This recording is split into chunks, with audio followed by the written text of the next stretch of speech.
안녕하세요. 최종원입니다. 나노엔텍도 SK 상장 기대감으로 해서 같이 상승했었던 SK 그룹주 중에 하나인데 지금 현재 위치가 많은 분들이 고민하실 만한 위치라는 거죠. 시작 전에 하단에 있는 구독과 따봉 버튼 눌러주시고 나노엔텍에 남아있는 이슈 같이 한번 보도록 합시다. 그럼 시작합니다. 뭐 다들 보셨겠지만 SK우 대표적인 SK바이오팜 상장의 기대감으로 올랐었던 종목이죠. 가벼운 종목이기도 했고 하락할 때에도 가볍게 하락하고 있습니다. 쉽게 하락한다라는 것이죠. 쉽게 오른 만큼 쉽게 하락하는 현재 SK 그룹주들. 이런 것들로 인해서 당연히 겁이 날 수밖에 없는 겁니다. 나노엔텍도. 왜냐? 상한가 막 나왔었잖아요. 근데 나노엔텍 같은 경우에는 두 가지 이슈가 있었다라는 겁니다. A 이슈는 기존 모멘텀인 거고 B 이슈는 이번에 조명을 받았었던 이번 상승의 원인 그리고 이번 하락의 원인이 깃들여져 있다라는 것이죠. 구간으로 나눠보게 되면은 A 이슈와 B 이슈 이제 구간으로 나눠서 볼 수가 있겠는데 B는 말씀드린 대로 SK 바이오팜 상장. 그러면은 SK 바이오팜 상장 효과로 인해서 상승했던 부분 다른 종목들은 다 반납되고 있으니까 나노엔텍도 같이 반납돼야 되는 거 아니냐? 예, 그렇게 보아야 되는데 그렇지 않고 있다라는 것이죠. 버티고 있다라는 것은 추가적인 모멘텀이 있다라고도 볼 수가 있다라는 겁니다. 아니면은 조금 더 긍정적으로 본다라고 하면은 SK 바이오팜 상장에 의해서 상승했던 따라붙었던 매물들이 다 빠져나갔다라는 거. 매도할 만큼 매도가 나왔거나 아니면은 사람들이 그 다음 것을 보고서 기다리고 있거나인데 그 다음 것이라고 하면은 A 모멘텀입니다. 기존 사업 부분에서 포인트를 잡을 수 있어요. 지금 시국이 어느 시국인가요? 코로나 시국이죠. 코로나 시국에 맞는 사업을 하고 있는 게 이 SK그룹주의 하나인 나노엔텍입니다. 사업 부분을 보게 되면은 의료 장비 부분이 있고 그리고 의료 소모품 부분이 있습니다. 의료 소모품 부분이라고 하면은 뭐 주사기, 마스크 이런 것들, 방역복 이런 것들이 다 의료용 소모품인데 그 중에서도 나노엔텍은 다른 게 아니라 진단 키트 부분을 하고 있어요. 그 중에서도 혈액 분석 키트가 30% 이상 그리고 전체로 봤을 때 진단 키트 사업 부분이 50%를 넘는다라는 것이죠. 그러면은 대략적으로 상황이 이해되시죠? 이런 것이고 이번에 뉴스 나온 걸로 보게 되면은 FDA에서 미국에서는 혈액 검사 방식의 진단 키트도 승인이 되고 있다라는 겁니다. 즉 나노엔텍은 코로나19로 상승하던 이력이 있었고 이 A 구간이라고 하면은 코로나 진단 키트 효과로 인해서 나타났었던 시세인 거고 그리고 이 모멘텀이 아직 끝나지 않았기 때문에 나노엔텍 같은 경우에는 버텨주는 이유가 있다라는 겁니다. 두 가지가 걸릴 수가 있어요. 첫 번째로는 SK 바이오팜 상장 효과. 거품이라고 해야 되겠죠. 거품이 빠지는 구간이 현재 진행형인 거고 그리고 두 번째로 한다면 실적. 진단키트 부분에서 실적으로 따져본다라고 하면 시즌을 따라갈 수 있는 종목이 없기 때문에 실적적으로 받쳐주지 않는 다른 여타 진단키트 관련주들은 실적 부분이 걸릴 수가 있다라는 거예요. 근데 중요한 거는 애초에 전체적인 수출량 코로나 상황의 반사이익을 볼 수 있다라는 점에서 진단키트 부분이 조명을 받은 것이고 실적적인 부분은 좀 부수적으로 받쳐졌다라는 겁니다.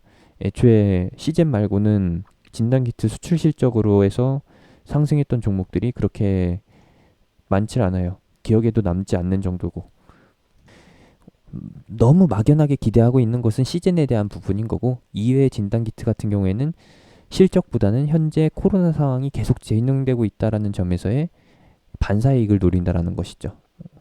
테마주가 애초에 모멘텀, 기대감이 실릴 만한 이슈를, 뉴스를 좋아하는 것이지 성장주라고 하면 실적주라고 하면 실적 성장이 나타나고 있는 시즌 같은 종목이라고 하면은 아예 흐름이 다르다라는 겁니다.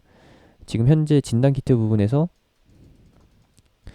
시즌과 같은 실적으로 해서 오르고 있는 종목이 있고 이외의 종목들은 단순히 다 테마다라는 것으로 결론을 지어보는 거고요. 현재 버텨주고 있는 이유는 기존 모멘텀이 남아있기 때문에 라는 것이고 그리고 만약에 여기서 하락한다라고 하면은 하락의 이유를 봐야 돼요. 하락의 이유가 기존에 SK 바이오팜 상장 기대감, 그 상장 효과 기대감이 빠지면서 하락하는 거라고 하면은 그거는 받아들여야 되는 것이고요. 만약에 2분기 실적이 기대치 이하다. 아니면은 2분기 실적에 대한 것으로 실망감이 나타난다라고 하면은 그거는 의도적인 하락이라고 보시면 되겠습니다. 애초에 나노엔텍이나 기타 여타 EDGC 같은 진단키트 관련주는 실적 기준으로 해서 봤을 때 논외대던 종목이에요. 진단키트 실적으로 해서 보는 거는 시즌이고 실제로 진단키트 시장 실적이 좋기 때문에 그래서 시즌이 가고 있는 것이지 다른 종목들 나노엔텍이나 EDC 같은 종목들이 시즌처럼 똑같이 실적 기대감으로 해서 올랐다라고 하면은 오늘 시즌이 갈 때 같이 상승했어야 합니다. 그렇지 않다라는 것은 이제 구분이 되고 있다라는 것이죠. 시즌은 15%, 16%, 20% 마감하는데 EDC 같은 경우는 상승한 거 다 반납하고 마감한다잖아요. 그러면은 지금 가고 있는 거는 실제로 실적이 발생되고 있는 진단키트 관련주가 가는 거고, 그리고 EDC 같은 경우나 아니면 나노엔텍 같은 경우에 일적 선을 지키고 있는 거는 아직 이슈가 끝나지 않았기 때문에 라는 거 이렇게 보시면 되겠습니다. 계속 반복되는 얘기 같아서 여기서 마무리 짓도록 하겠습니다. 나노엔텍은 두 단계에 걸쳐서 상승 모멘텀이 반영된 종목이고 두 번째에 반영됐었던 일부 기대감이 이제 매물로 해서 나오는 구간이다. 이 매물이 다 나오고 나서 기존 모멘텀으로 인한 기술적 반등 또는 추가 상승이 나타날 것이라고 보는 거고요. 여기서 끝난다라고 할 수는 있습니다. 기존 모멘텀이 아니라 새로운 모멘텀으로 고가를 찍은 거기 때문에 이 다음번에는 기술적 반등에서 그칠 수 있다라는 점 감안을 해주시고, 기술적 반등이 나오는 위치가 워낙에 낮은 위치로 예상이 되기 때문에 지금 이 고민하는 자리가 고민할 수밖에 없는 자리, 고민될 수밖에 없는 자리라는 거는 저도 이해를 하고 있고요. 거래량 점점 줄어들면서 하락하는 거 이게 확인이 된다라고 하면은 그때는 이미 13,000원, 14,000원 구간에 물려 계신 분들의 탈출 기회로는 늦었다라고 보는 것이고, 여기서 물리신 분들이 뭐 기술적 반등을 노리신다라고 하면은 비중 줄였다가 포인트를 누려야겠죠. 계속해서 이런 식으로 음봉이 나오게 될 건데 음봉의 크기가 줄어드는 순간을 노려서 기술적 반등 타이밍을 한번 노린 추가 매수 염두해 보시기 바랍니다. 여기까지입니다. A 구간은 진단키트 시세, B 구간은 SK 바이오팜 상장 기대감이었다라는 거, 반납될 수 있는 폭은 9,000원까지다 라는 것이고, 여기까지 하락을 안 한다라고 하면은, 아니면 여기까지 하락을 해준다라고 하면은 다음 흐름으로 전개된다라는 거 마지막으로 한 번 더 확인해 주시면 되겠습니다. 제가 운영하는 무료 카톡방은 하단에 있는 링크, 댓글에 있는 링크, 영상 끝나고 나오는 아이콘 타고서 들어오실 수 있습니다.